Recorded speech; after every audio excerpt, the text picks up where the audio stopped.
All right, eat my raisins off. Okay, so this is, it's going to be part 2, but technically, if you count the video that I did previously, originally, on the food stamp shutdown, just what, I released that video, I think it was like on the 17th of October or the 16th.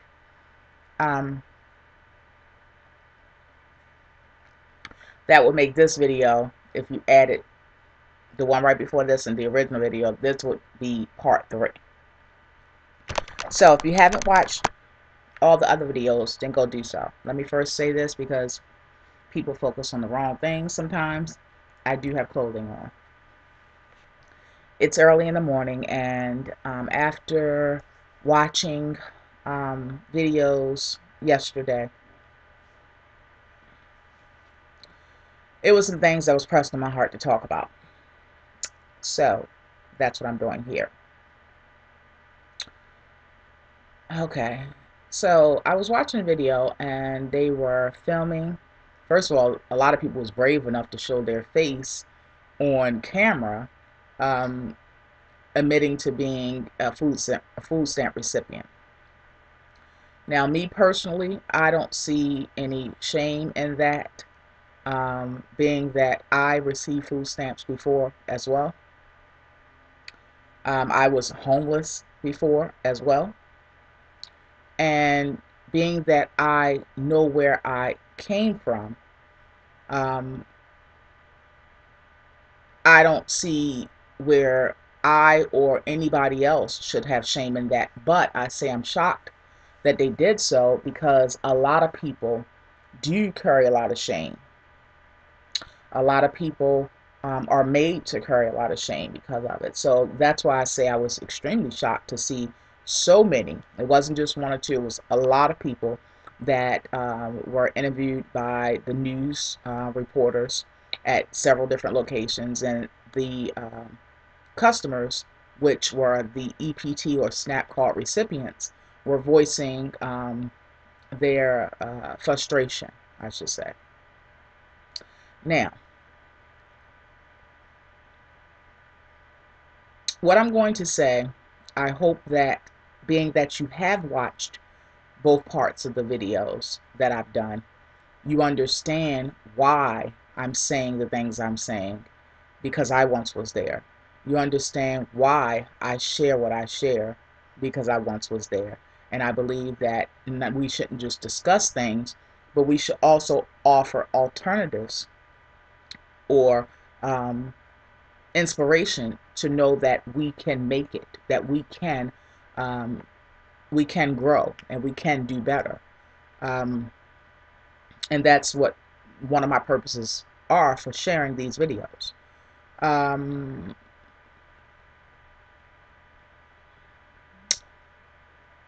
Some of the people that I saw, they had this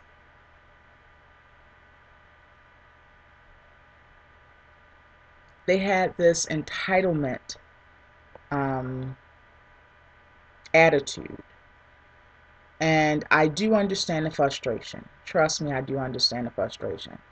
Although I didn't fully understand their frustration, because I was one of the people that when I was on food stamps, I made sure that I didn't just live for that day or even that week or even that month. I made sure that I stretched my stamps and I got more bang for my buck. I didn't look at it as, oh, this free money so I can just piss it away. I didn't look at it as, oh, well, on the third or on the fourth, I'm going to get some more so we can go ahead and play with these, and we can go ahead and lobster and shrimp tail, lobster tail and shrimp it up. I didn't necessarily do that. Those were treats for me in my household. So being that I had a different mindset than to just, just play the money away, play with it away, because I didn't have that mindset. If it was a food stamp shutdown, temporarily, it would not have affected me in the way that it affected some that I saw. A lot of people that they interviewed, now, the people they interviewed does not mean, it does not represent everybody that's on food stamps. I think that being that we're adults, we know it's certain things we shouldn't have to say, but for some reason we should say it because people want to, sometimes people use that as leverage. Sometimes they use that as an example in a negative way to say, oh, that's why you shouldn't give these people this, or see, that's how they all roll, or see, that's how they all carry it, or one person, two people, 10 people that they may interview does not represent everyone, but it does give some insight into some people, or some amounts that do carry it like this. And the attitude of some of the people, I understand the frustration, I do, but they had some kind of entitlement, real anger for the fact that they, as they said, my children won't be able to eat tonight because of this shutdown. Now, a lot of people were saying that they, was waiting for their benefits and they went to the market. And then in the same breath, they said that their children won't be able to eat tonight because of this. So in understanding the whole statement that they made, that told me that their food stamps last them until the next time that they get it, the very next day that they get it, the very next month that they get those benefits. Now, if that is the case, what you're going to have to do is you're going to have to do better with your spending.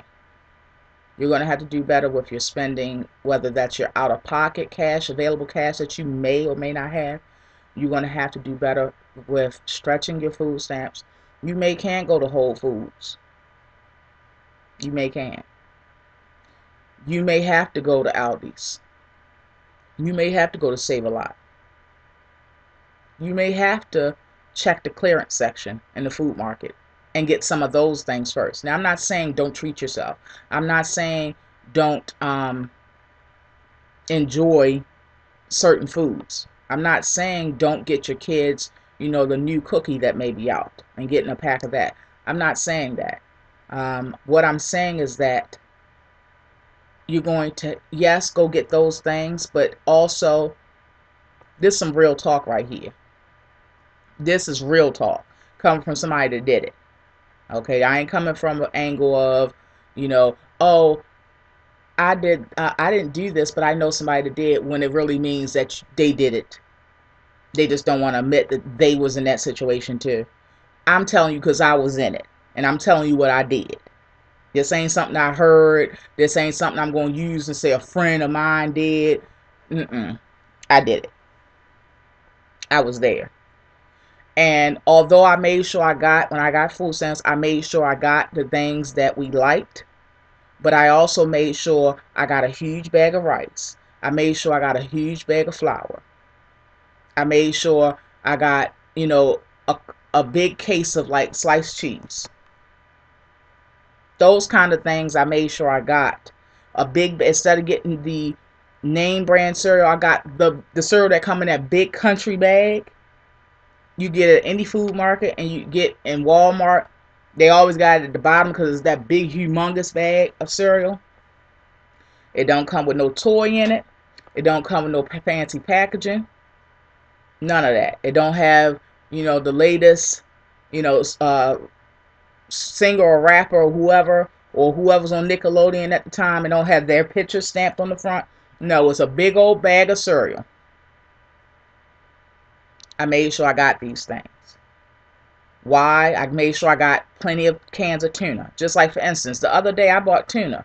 Instead of buying tuna where I bought a can or two, no. Because first of all, it's a good source of protein. Second of all, I make sure I have plenty in my home to fix meals. It may be a time where say if, because I'm in a new area, say and we're over here all by ourselves, meaning that we don't know anybody, we don't have any family over here. If the power go out, I don't know in the wintertime how the power is out here. So if the power goes out, will I be able to fix meals still? Yep, because as long as I got a can opener, I can fix and whip together a meal real quick. It's called tuna fish sandwiches. So instead of buying a couple of cans, I bought a case of tuna. Why? Because it was on sale for, I think it was like 39 cents, some crazy amount, some little teeny bit of money. When usually they're like $1.19 a can, it was like 39 cents. So I bought a case. A case was like 50 or 60 cans in it. I bought a case of it. You're going to have to, yes, buy those little special things or those little treats. Yes, we're all, see, I'm not one of those people that say, oh, they should never eat like that. I work every day and I don't eat shrimp. I'm not saying that you shouldn't treat your children and stuff, because guess what? They're children. You're human. Let's admit it. I mean, let's really admit it. Does it make it better for you if they're not able to have an Oreo cookie? Does it make it better for you if they can't have a pound of shrimp every now and then? Does it make it better for you? Because at the end of the day, they're still going to use the food stamps. They're still going to use, as some of you guys say, your tax dollars. It's still going to be spent. I'm just saying, if you're going to get it, be as wise as possible.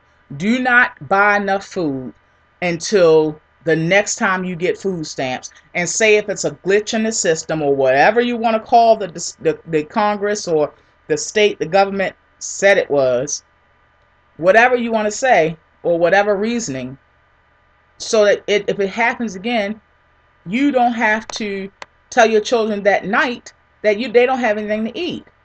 You should have, I mean, even if you can't give them no more, if you had that big bag of rice that I just said that you should get, I mean, the big huge bag of rice that you can get, literally, you guys, I think the bag of rice is like $12, but it's a crazy bag. It's a bag that usually like Asian food stores and stuff like that, carryouts and stuff buy. Do you know that even though that's not what we as Americans are accustomed to eating, do you know when they go feed children in Africa and things like that, that is the food that they're fighting over? Some boiled cooked rice. They don't have it seasoned perfectly. They don't have the best kind of orange chicken glaze on it, sauce with chicken cut up in it. They don't have that. And that's the food that they're fighting over. Why? Because they can live off of that. With the flour, you add water to it, a little bit of salt. Guess what? Grandma used to make biscuits out of that flour. All she had to do was take a few ingredients, and she made biscuits from scratch, and they were delicious. In fact, that's why some of us built the way we are, with all these hips and stuff, but that's a whole nother story. But yeah, buy some peanut butter. Don't buy the peanut butter that is name brand and it's so oh yeah, that peanut butter tastes different. No, it don't. It really don't. Peanut butter, it's not like ketchup. Ketchup, you could tell a difference, but like stuff like mayonnaise, peanut butter, you really can't tell much of a difference. And if it is a difference, it's such a slight difference that it don't matter. The point is to buy things. Yes, buy those treats, but buy some things every month or every certain amount of months. Because if you're not using these things and these are your backup items, they can roll over for months. But at least every 3 months, buy these items. I did the math. It takes about $25 to make sure you buy a huge can, and usually they come in big cans. Like, yeah. So if you buy a huge can or jar, whatever, of peanut butter, maybe go to the dollar store, buy a couple of jars of jelly, buy a huge bag of flour and a huge bag of rice. Just those things right there, you guys, cost you about $20.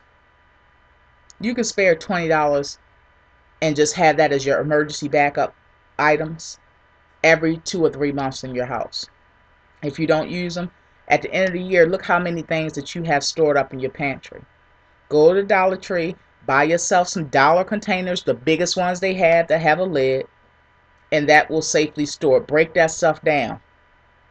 Put it in the back of your pantry. At the end of the year, if no crisis or anything happened, look how much stuff that you saved up. And it didn't cost you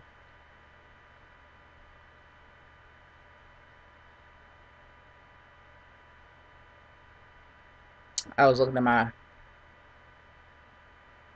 1 second, you guys.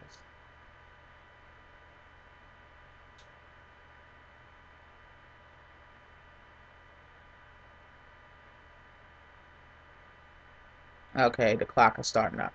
It didn't cost you nothing but, let's say, $20.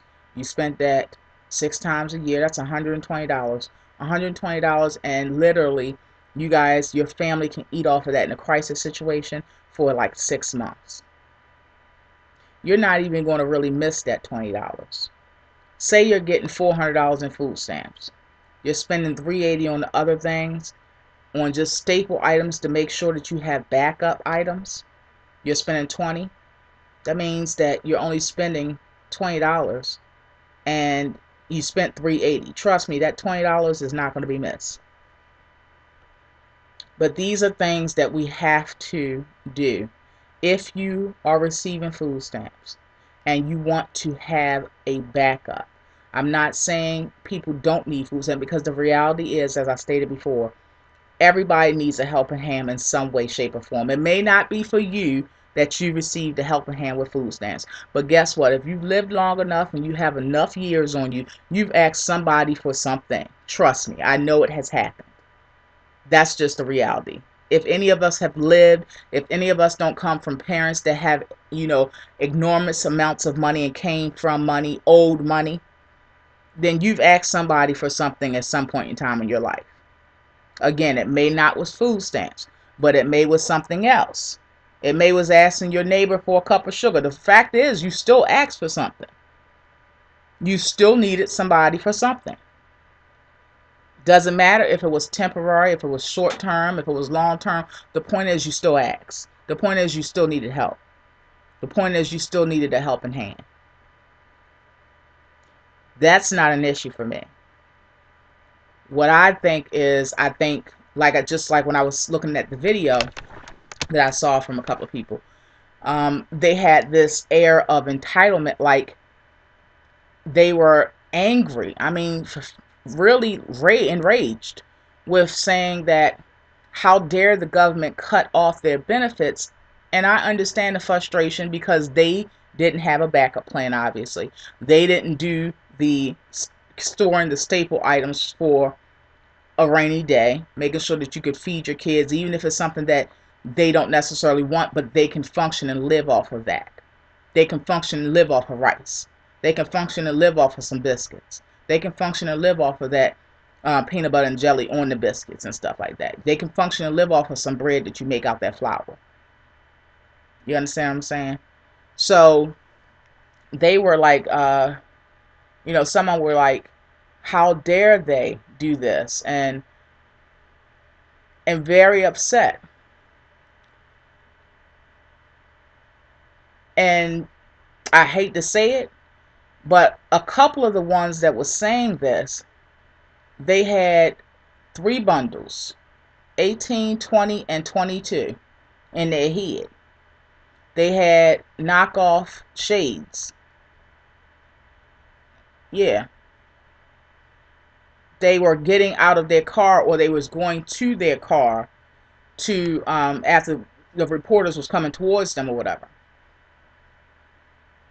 And I'm not saying we shouldn't have these things, but I'm saying that you're going to have to cut corners somewhere, somehow. And you're going to have to stop with that air of feeling entitled to it. Yes, we are thankful and we're grateful that we live in a country where we can get help. We can get aid to make ends meet. But it's a lot of countries, you guys, if you do your research, that don't have these things. It's a lot of countries that don't have income tax returns. that don't have earned income credit to the poor, where they get a set amount, or they get X amount of dollars refunded to them just because they fall into a certain criteria financial scale yearly. It's a lot of countries that don't have these things. It's a lot of countries that don't have food stamps. It's a lot of countries that do not help you with paying for your gas bill. It's a lot of countries that don't have housing that you can live on forever. Just think about it. In our country, if you're blessed enough to get housing, it's not like where they have some states where you're limited on the amount of years that you can get food stamps. Once you get housing, you can keep it forever. In fact, I'm gonna be honest with you, I don't have it, but I know people, and I do know people that really do have it. I do know people that was able to get housing, and they were able to pass it on to their family members. Meaning, let me give you an example. They have housing, they're aging, they're old now. Their daughter comes to live with them. In the case that I know of, she's on drugs. She lives with her mama back at home. Her mother's aging and old. Mother passed away.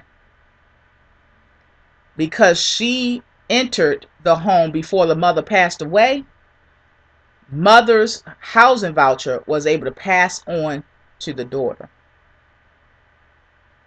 Then we have generation after generation after generation.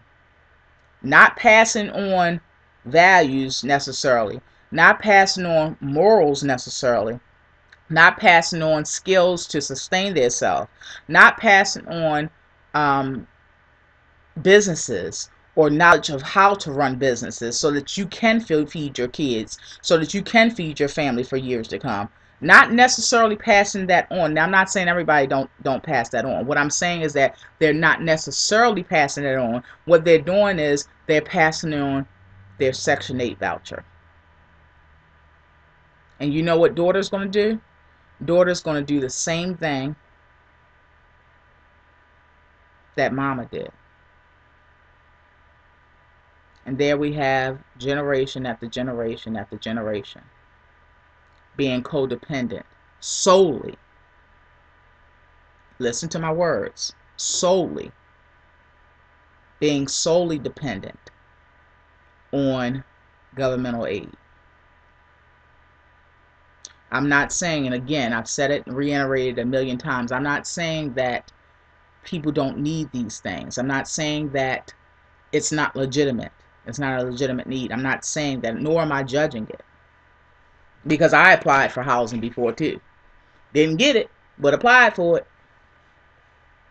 But we live in a country where if you get these benefits, a lot of people, because they have this entitlement air to them, not everybody, but some people, because they actually are not grateful for it, are not looking at it as a stepping stone, but they have this entitlement air because this is all they know. This is what they saw mama do. And mama didn't tell them that they shouldn't rely solely on it. Mama just told them that she only pays $2 a month for rent. Mama didn't get into depth about, yeah, I pay $2 a month for rent, but this is going to, be able to allow us to save so that we one day don't have to do this, so that we one day can pay, save enough. If we do a little bit at a time, even though we're on a fixed income, we do a little bit at a time, and over years and years, we may be able to pay a down payment for a house of our own that I can pass on to you, that I've worked for, and that you can pass on to your children. We have at times we as a society had this entitlement attitude, not because we are bad people, but because that's all we know. That's all we've been taught, or we haven't been taught anything at all.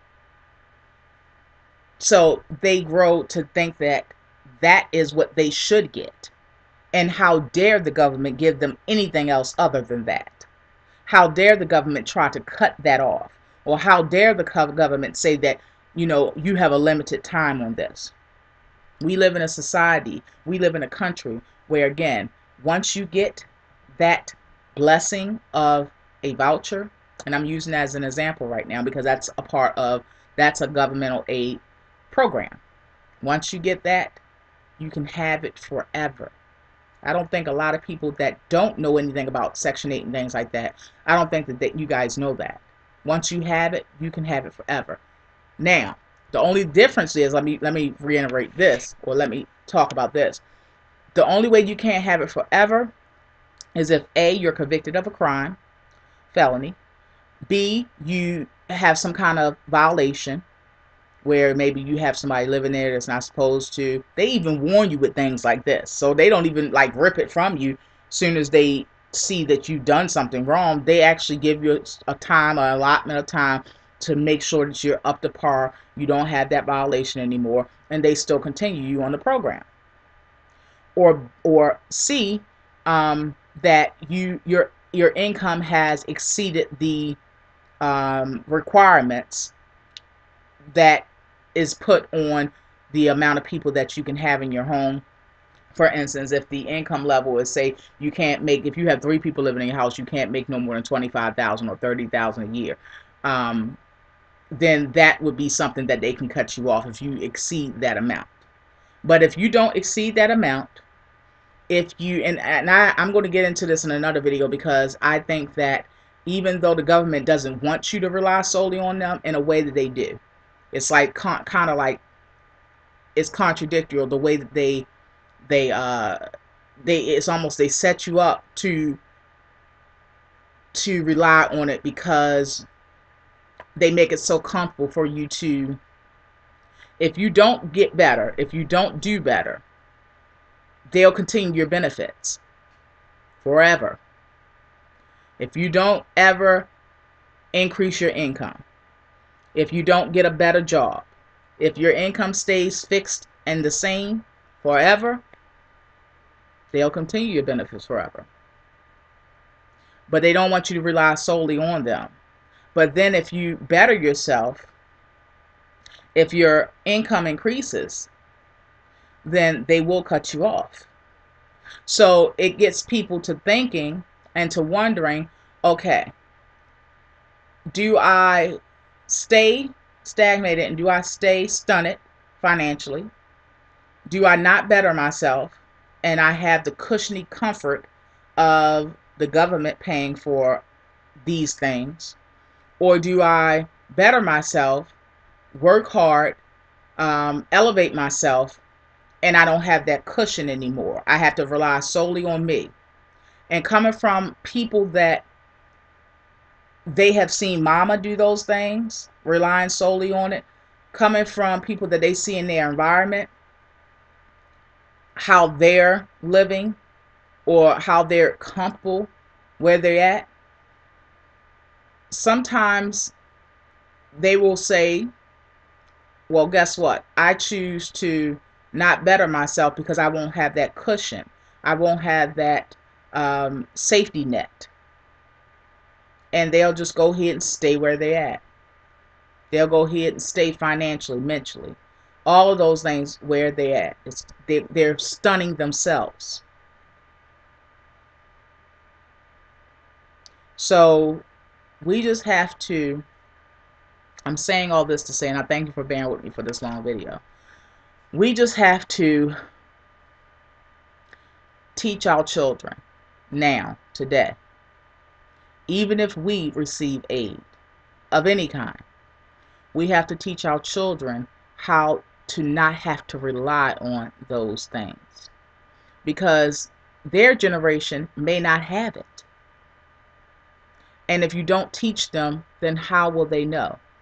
One of our jobs as women, as mothers, is to not just shower our children. Sure, we want to shower our children with great things. I shower mine with great things. But my job, that's much greater than showering them with great things, is to teach them how to live on their own, to teach them how to one day be great wives and great mothers, to teach them how they can be better than me, to teach them that they don't have to make mistakes that I've made. My job is to prepare them. Out of love, we shower them with what we can. but our jobs are also to prepare them. What a tragedy that would be that we shower them with so many material things and they have nothing of substance in here and in here. What a tragedy. What a tragedy it is that you leave this earth before they're prepared, properly prepared, and then the streets prepare them. And we know the streets ain't going to prepare them right. That's a tragedy. That's a tragedy. So today, not tomorrow because tomorrow isn't promised. Today, start teaching them. Start preparing them. Because from what it looks like, they may not have the availability of having that cushion, comfort, security net. Those things may not even exist in their lifetime once they become of age. And even if it does, even if we are recipients of those aids, those government aids, don't we always want better for them than what we have for ourselves? I think as women, as mothers, I think that's a given for most of us, at least. Most of us want better for our children than we have for ourselves. So even if those things are available, and even if we're one of those people that need those aids, those government aids, let's prepare them so that they can be better than us. Let's prepare them so that they can be functioning, so they can be successful, and so that they can rely solely on themselves and the Father. So I hope that these videos have enlightened you in some way, shape, or form. Please, you guys, thumbs up, because what it does, it encourages me to continue to share. Even though sometimes these videos, and when we open up as vloggers, share our opinions in depth, sometimes it comes with a lot of backlash. Sometimes it comes with people throwing slurs, digs, negative comments. Sometimes it comes with a whole bunch of things that you guys do not see. But you tuning in, you commenting, and you thumbs upping encourages us to continue to share it and to continue to overlook the backlash, because we're bringing something of value, because we're bringing something of substance, because we're not just bringing an open dialogue, but we're actually showing and sharing and instilling hope. And some of us, like myself, are even using their stories, their personal stories, their stories that many won't open up and tell. It instills in us that we should continue to share those things, because those things are blessing someone else. Those things are birthing seeds in people to know not only there is hope, but to also know that they can make it, and that they can get through it, and they can make it over. Because if I can do it, then sister, you can too. And I'm going to show you how. And I'm going to tell you how. And I'm going to give you another angle to look at, to see that you can do it, and then put your own spin on it, put your own twist on it, put your own stink on it. So please thumbs up this video, you guys. Make sure you check out part 1 and 2, and all of those videos will be linked underneath. And I thank you all for tuning in. I thank you all for allowing me to share. I thank you all for allowing me to share, because that's a blessing to me as well. Receiving it the way that I'm intended to send it is a blessing to me. So I thank you all. I thank you all for being family. I thank you all for subscribing. If you haven't done so, make sure you do so, because we do it all here. You don't know what the next video will be about. Why? Because we wear many hats as women. I'm not one-dimensional. And I think that this channel is a direct representation of what we do, which is wear many hats. That's why I say we're super women in training. Go get your capes. So on that note, you guys, I love you all. Thank you for tuning in, and be blessed.